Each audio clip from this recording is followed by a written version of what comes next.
well out of his reach. And it'll bring up second down from the Hazelwood Central 46-yard line.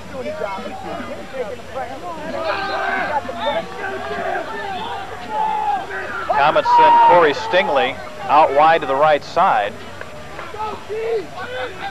Slot is to the right. Backs are split behind Teran Hinkle. Back to throw. Sets up. This time he overthrew Corey Stingley. Well, Stingley had set up outside, but again, Hinkle rushed the throw just a bit and overthrew the intended receiver who happened to be open on that play. And one of the reasons he rushed the throw was because the linebackers are coming on that play. Good guess by Hazelwood Central. Good opportunity to complete the pass, just a little bit overthrown. 22 seconds to go in the first quarter. 13-0, Hazelwood Central leading over McCluer. It is third down and 10 from the Hawks' 46-yard line. Maybe a draw, maybe a screen, something like that. Again, Stingley is split wide to the right. Play action, in trouble, good pursuit. He sets up, throws. He's got an open man. And that is number 3, Jason Cooper, with the reception. Enough for the first down, and the Comets are still in business. Credit the escapability of Teran Hinkle there to get the big play. Worked his way out, tried to set up, saw Eisenberg bearing down on him, threw on the move, found the open man. Jason Cooper, the receiver, 5'10", 150-pound senior. We'll watch it again. See, good field of vision that time as he was still considering his options as he was working out of the pocket. Ball at the 26-yard line. First down and 10 for the Comets.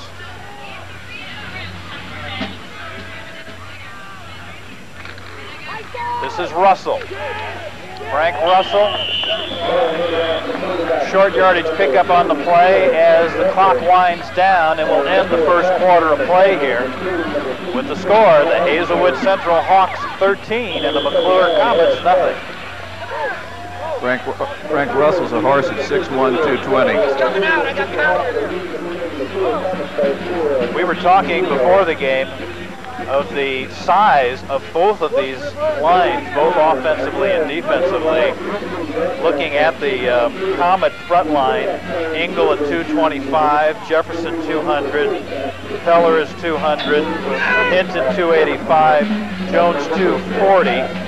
Defensively for the Hawks, you've got lightweight Brian Deal at 190, Ellis is at 255, Eisenberg 250, and Horn 200. So you've got a lot of big men clashing up there in the trenches in this game. If you turn the tables around, the Hawks on offense, you've still got Eisenberg, Horn, Deal. Nicastro is at 235, and Eric Clark is 290 on the offensive line for the Hawks. If there is a difference, it's in that offensive line for Hazelwood Central. They're not only heavy, they're tall. They're 6'2", 6'4", 6'1", 6'5". The center is 5'11", but you'll find that sometimes they'll bury people in that center position in high school football. And tall big linemen present a different problem blocking than big linemen. The Comets' biggest man on the roster is John Lucas, who is listed here at 6'2", 300 pounds. Big possession for McCluer. They got the good return. They've taken advantage of the scramble by Hinkle to keep the drive alive. Now very important to get points out of this drive. Second down, 9 yards to go from the Hazelwood Central 25-yard line. Opening play of the second quarter, a little reverse play, counter play. Torrance Harris, however, didn't fool anybody, and he was met behind the line of scrimmage. Loss on the play of about 5 yards. It'll be third down and 14. And it may have been Harris who made the tackle, but it was Brian Deal that was chasing him into his arms. It's going to be hard to run against this, the Comet, check that, against the Hawk defense the way they were playing that time. They really had all 11 men within 4 yards of the line of scrimmage, very, very tight. Now they've loosened it up a bit in the secondary. The ball just inside the 30-yard line of the Hawks. Hinkle to throw. He's got a man open. It's Harris who steps out of bounds, short of the first down yardage. going to be 4th down for the Comets. And it would appear to be 2 yards to go to the first. That time Hinkle took a big hit after he delivered the ball. Really nailed by Chris Ellis.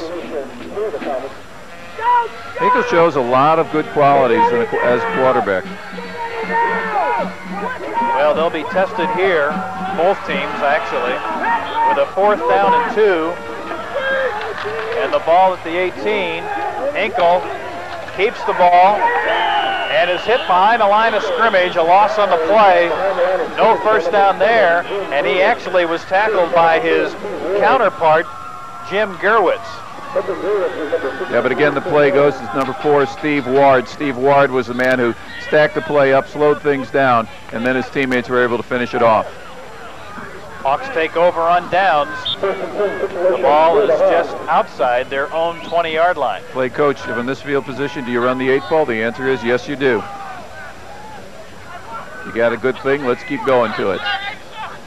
Ever since the first couple of plays in the opening drive, they have gone with this formation. That time, Gerwitz on the keeper, didn't get anywhere.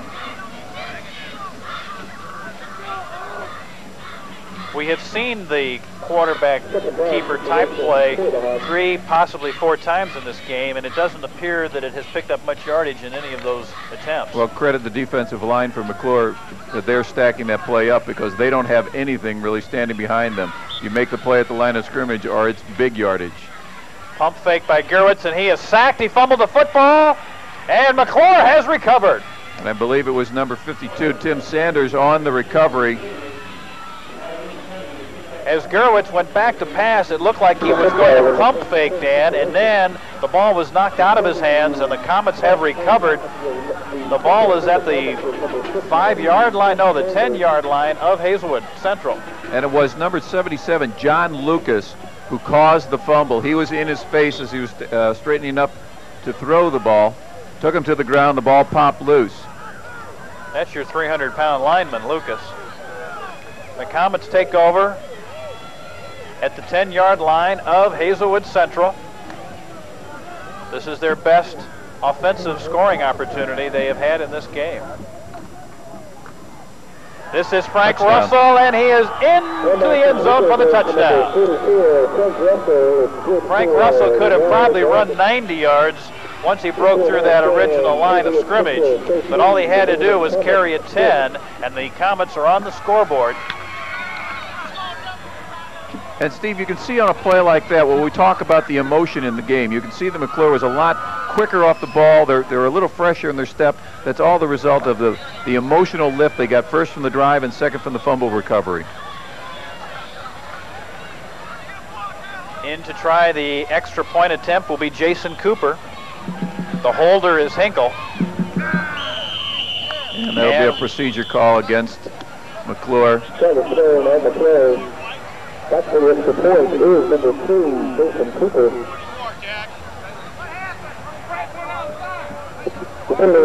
They are indicating on the field that apparently number 44, Frank Russell, just scored the touchdown, was in motion.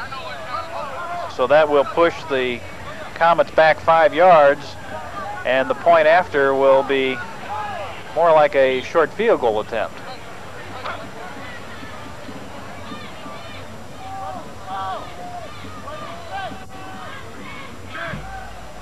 Once again, Jason Cooper, this time from the 15-yard line. No, it's a fake. Hinkle gets away from the rush, gets the pass off to Russell into the end zone, touchdown. Well, Russell does it all. Extra point. I got excited. It's a 2-point conversion, not the touchdown, but the 2-point conversion is good, and more importantly, it cuts the lead 13-8. And again, look at Hinkle in that situation. All kinds of pressure, ducks under it, still finds the open man in the end zone for the 2-point conversion. Curious call, though. Let's watch the real touchdown by Frank Russell on this replay here as he runs it up the middle. Well, we just cut away from that, and then come back to it. But the big hole opened over the right side of the line offensively. And it was Frank Russell that caught the pass in the end zone, kept his